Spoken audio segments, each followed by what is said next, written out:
पहले सबसे पहले तो मैं इन सब लोगों का शुक्रिया अदा करना चाहता हूं, जैसे एलजी साहब हैं, सेक्रेटरी टूरिज़्म साहब हैं, डायरेक्टर साहब हैं और जितने भी पॉलिटिकल लीडर्स हैं सब हमारे साथ शाना बशाना खड़े रहे। डायरेक्टर साहब और सेक्रेटरी साहब ने पर्सनल इंटरवेन करके इस आर्डर पे काम किया, क्योंकि जो 2 महीने तक हमारी एजिटेशन यहाँ पे चली, 2 महीने के बाद इस पे थोड़ा सा काम हुआ। लेकिन मुझे एक बात इस आर्डर में समझ नहीं आ रही कि ये अनक्लियर माइंड से किया गया है, क्योंकि पहले ये इन्होंने एक इस पे बात मेंशन की है for upcoming season. Upcoming season मतलब ये इन्होंने जो यहाँ पे आर्डर निकाला है ये सिर्फ सीज़न के लिए निकाला है या परमानेंट आर्डर है, पहले मुझे इस बात पे ये बात क्लियर नहीं हो रही है।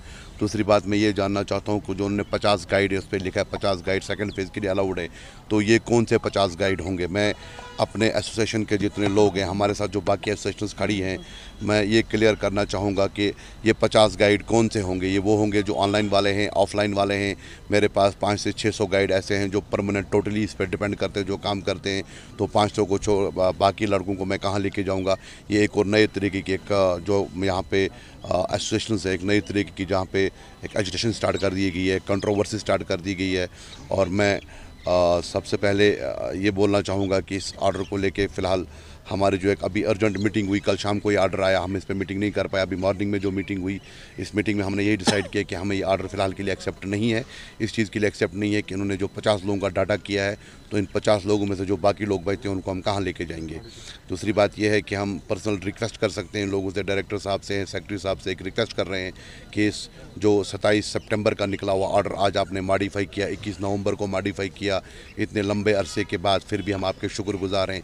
लेकिन 21 नवंबर के ऑर्डर को फिर दोबारा मॉडिफाई किया जाए, इस पर नज़रसानी की जाए, इस पर देखा जाए कि अगर 50 लोगों को आप रोज़गार दे रहे हो तो बाकी के लोगों को आपका रोज़गार उनका रोज़गार कहाँ है?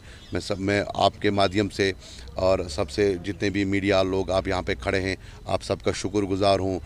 फ़िलहाल आज हमने ये स्टेप लिया है हमारी एसोसिएशंस ने मिलके, और ये बात क्लियर है कि ये ऑर्डर सिर्फ गाइड एसोसिएशन के लिए ही निकाला गया है। बाकी जो एसोसिएशंस हैं उनके बारे में कोई ऑर्डर ऐसा सामने नहीं आया है। हम उनके साथ शाना बशाना खड़े हैं। हम रिक्वेस्ट कर रहे हैं कि इस पर नज़रसानी की जाए। अगर गुलमर्ग में 400 या 500 गाइड परमानेंट इस पर काम करते हैं जो टोटल होली एंड सोली इस पर डिपेंड है, अगर आप 50 को अलाउड कर रहे हो तो 450 या 550 का जो डाटा उनको लेके हम कहाँ जाएंगे? क्या उन लोगों को रोज़गार कमाने का हक नहीं है? और ये 50 गाइड में कौन से 50 गाइड को गुलमर्ग सेकंड फेज जाने में अलाउ करूँगा?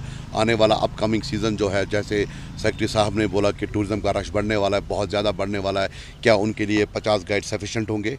क्या इन 50 गाइडों को जो मैं ऊपर अलाउड करेंगे, इन 50 गाइडों में से कौन से 50 गाइड होंगे जिनको हम ऊपर सेकंड पे जाने के लिए परमिशन देंगे?